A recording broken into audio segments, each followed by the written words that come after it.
নমস্কার বন্ধুরা, মীরার বাহারি রান্নায় আপনাদের স্বাগত। আজকে আমি আপনাদের সুজি আর ডিম দিয়ে একটি সহজ জল খাবার করে দেখাচ্ছি। এর জন্য আমি 1.5 কাপ সুজি নিয়েছি।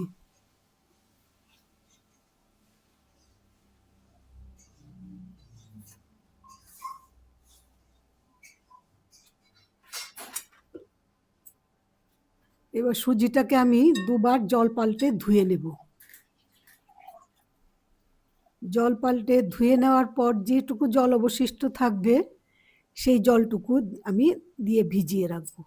এক্সট্রা আর জল দেব না, ওই জলটুকুতেই সুজিটা ভিজে যাবে। 10 মিনিট রেখে দেব ঢাকা দিয়ে। এছাড়াও আমার লাগবে ডিম লাগবে 2টো, গাজর 1টা কুচানো, কড়াইশুঁটি 1 মুঠো, পেঁয়াজ 2টি কুচানো, আদা হাফ চামচ কুচানো, কাঁচা লঙ্কা 1টি, আর হলুদ, তেল, নুন, মিষ্টি, এগুলো গরম মশলা, ঘি, এগুলো প্রয়োজন মতো দিতে হবে। ক্যাপসিকাম হাফ কুচানো।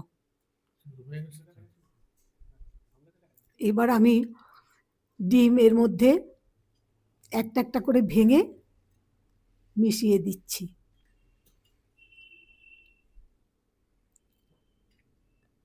দুটো ডিমই আমার মেশানো দেওয়া হয়ে গেছে। এবার আমি এগুলোকে ভালো করে মিশিয়ে নেব।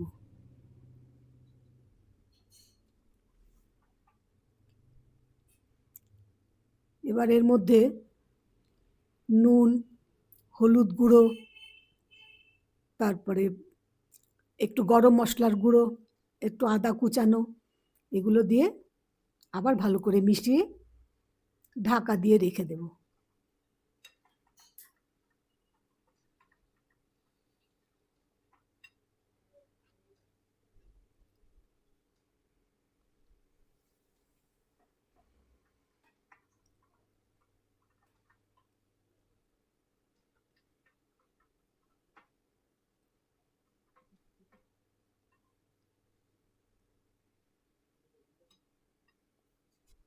এবার আমি কড়াই বসিয়ে দিয়েছি।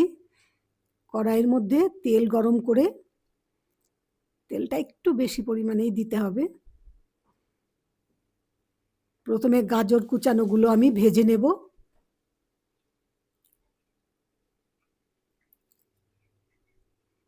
গাজরটা একটু সেদ্ধ হতে সময় লাগে, তাই গাজরগুলোই আগে দিয়ে দিলাম। একটু নুন দিয়ে দিলাম।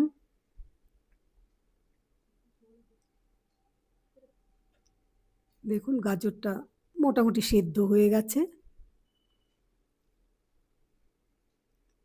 এবার এর মধ্যে কুচানো পেঁয়াজগুলো দিয়ে দিচ্ছি। কুচানো পেঁয়াজও একসঙ্গে ভেজে নেব। বন্ধুরা, যারা আমার চ্যানেলটা দেখছেন, আপনাদের ভালো লাগলে লাইক, শেয়ার, কমেন্টস করবেন, সাবস্ক্রাইব করবেন। এবার আমি এর মধ্যে ক্যাপসিকাম কুচানো দিয়ে দিলাম। সব মিলিয়ে বেশ ভালো করে ভেজে নিতে হবে। কড়াইশুঁটিও ভেজে নেব।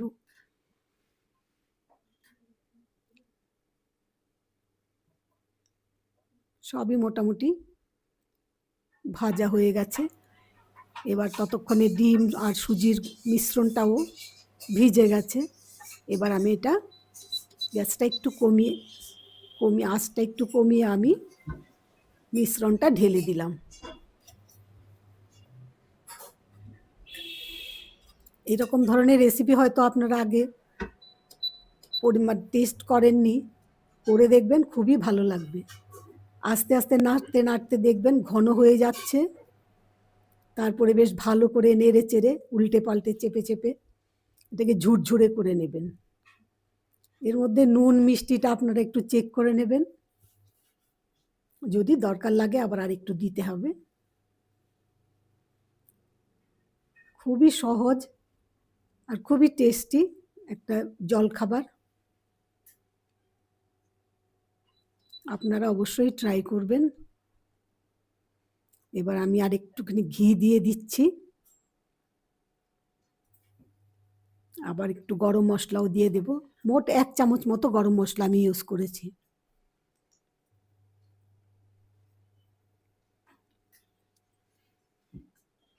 বেশ ভালো করে মিশিয়ে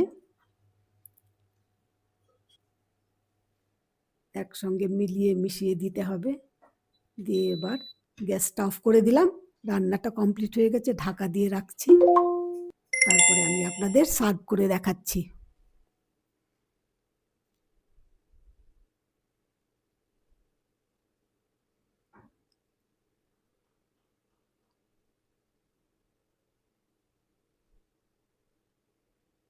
দেখুন কেমন ঝরঝরে হয়ে গেছে।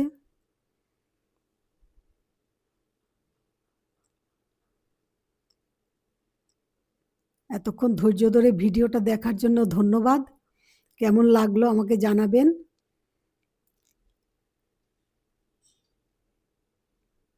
আবার দেখা হবে অন্য পর্বে। ধন্যবাদ সবাইকে।